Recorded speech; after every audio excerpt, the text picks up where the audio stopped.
Hello friends, આજે આપણે બનાવીશું રવાની ઇન્સ્ટન્ટ ઇડલી, જેને બનાવવી ખૂબ જ ઈઝી છે. તો ચલો બનાવીએ. હવે સૌથી પહેલાં મેં અહીંયા 1 કપ જેટલો રવો લઈ લીધો છે. તમે કોઈ પણ રવો લઈ શકો છો. જે મોટો આવે છે એ બી લઈ શકો છો અથવા ઝીણો આવે છે એ લઈ શકો છો. મેં અત્યારે ઝીણો લીધો છે. હવે 1 કપ રવાની સામે મેં અહીંયા અડધા કપ જેટલું દહીં લીધું છે. હવે મેં અહીંયા 1 ચમચી જેટલું મીઠું લઈ લીધું છે. તમે સ્વાદ અનુસાર મીઠું પ્લસ માઇનસ કરી શકો છો. હવે આપણે બધું સરસ રીતે મિક્સ કરી લઈએ. હવે આપણે આમાં થોડું થોડું કરીને પાણી એડ કરીશું. આપણે આમાં એકદમથી બધું વધારે પાણી એડ નથી કરવાનું, નહીંતર જે આપણું બેટર છે એ એકદમ ઢીલું થઈ જશે.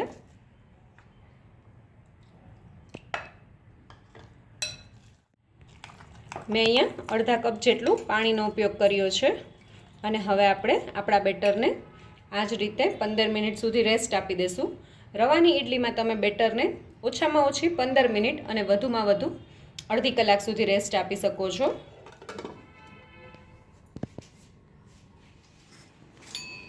હવે આપણે સૌથી પહેલાં આ વાટકીને જેમાં આપણે ઇડલી મૂકવાની છે એને પહેલાં તેલથી ગ્રીસ કરી લઈએ.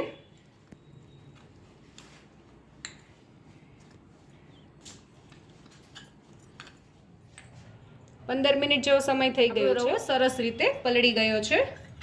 હવે આપણે આમાં થોડું પાણી નાખીને બેટરને એકદમ વ્યવસ્થિત કરી લઈએ.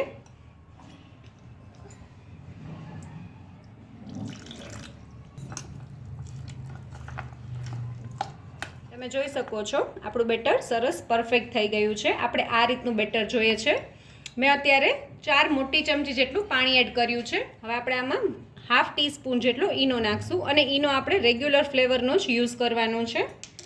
અને હવે આપણે આને સરસ રીતે હલાવી લેશું, જેથી કરીને આપણી ઇડલી એકદમ સરસ ફૂલેલી થશે. તમે જોઈ શકો છો આપણું જે બેટર છે એ એકદમ સરસ થઈ ગયું છે.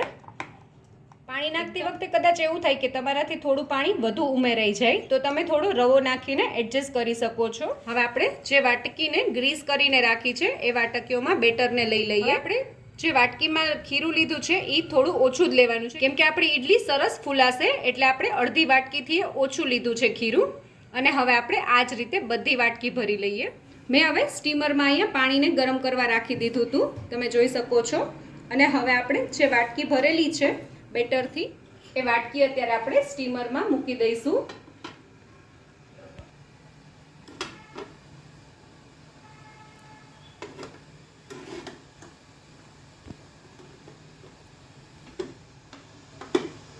અને હવે આપણે સ્ટીમરનું ઢાંકણ ઢાંકીને 10 થી 15 મિનિટ સુધી આપણી ઇડલીને હાઈ ફ્લેમ ઉપર ચડવા દેશું. અને તમારે એ વાતનું ખાસ ધ્યાન રાખવાનું છે કે ગેસની ફ્લેમ ધીમી નથી કરવાની. આપણે ઢાંકણ ખોલીને જોઈ લઈએ.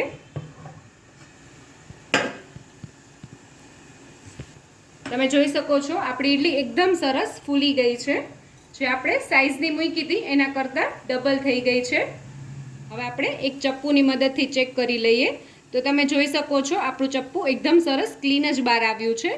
એનો એ મતલબ છે કે આપણી ઇડલી એકદમ સરસ ચડી ગઈ છે. આપણે ગેસની ફ્લેમ બંધ કરી દઈશું અને ઇડલીની જે આ વાટકીઓ છે એને બહાર કાઢી લઈશું.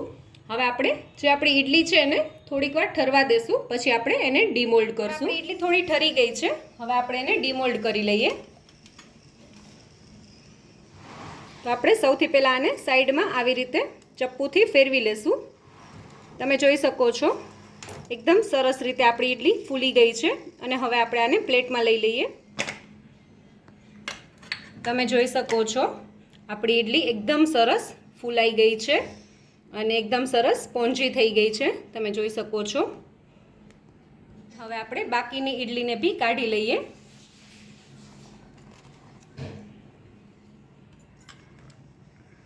હવે આપણે બધી ઇડલીને ડીમોલ્ડ કરી લઈએ. તો તૈયાર છે આપણી રવાની ઇન્સ્ટન્ટ ઇડલી.